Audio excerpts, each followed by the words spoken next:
Hey everybody, coming to you, third part of this series.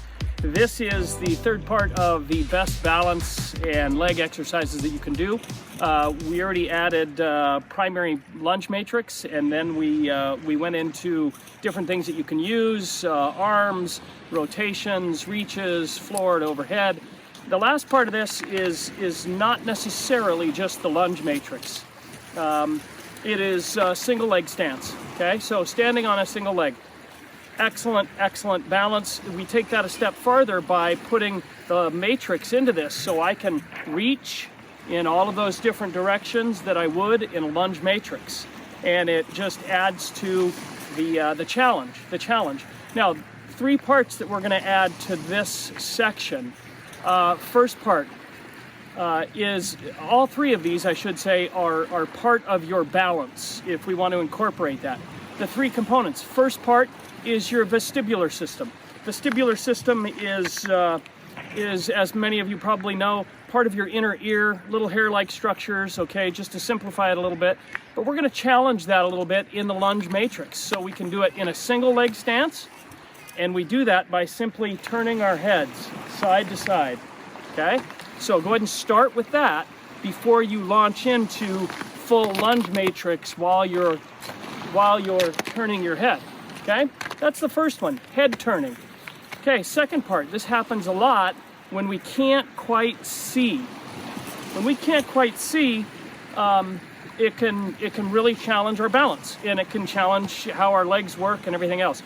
If any of you have skied in the fog, that's a big one. You really have to feel what's going on. So we challenge that by closing your eyes. So you may want to start again with just your eyes, just on single leg standing, and close your eyes. Boy, you will feel everything really light up. When I say light up, it means that other faculties are going to be more pronounced. So for this instance, our proprioception is enhanced.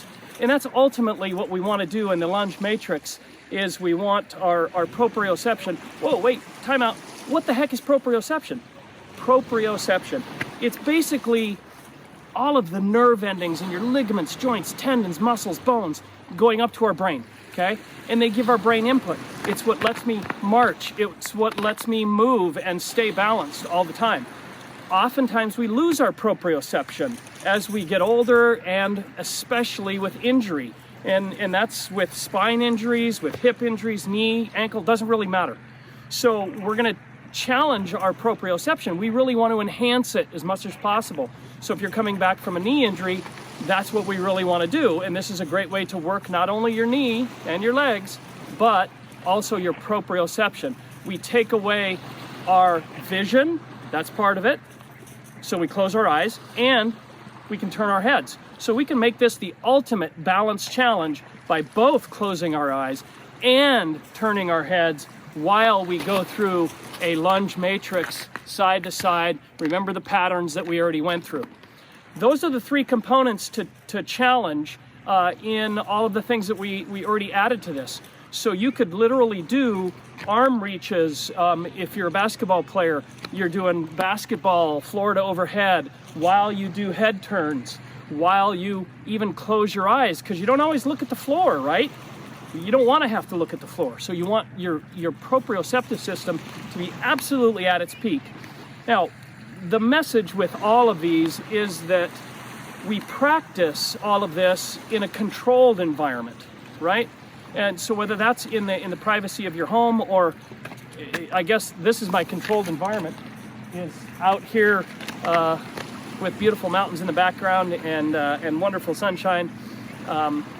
But that's wherever it is, it's to make it so that our systems are ready for those other uncontrolled environments. This is certainly the message of lunge matrix, and make it functional, make it related to whatever it is you want to achieve. And let me know how successful you are, if it works for you, what you're able to do, and again, what it is you're trying to achieve. Certainly, please put anything in the comments. I'd love to hear from you guys. Again, episode 3. Thank you, Gordon Smith. beyond PT.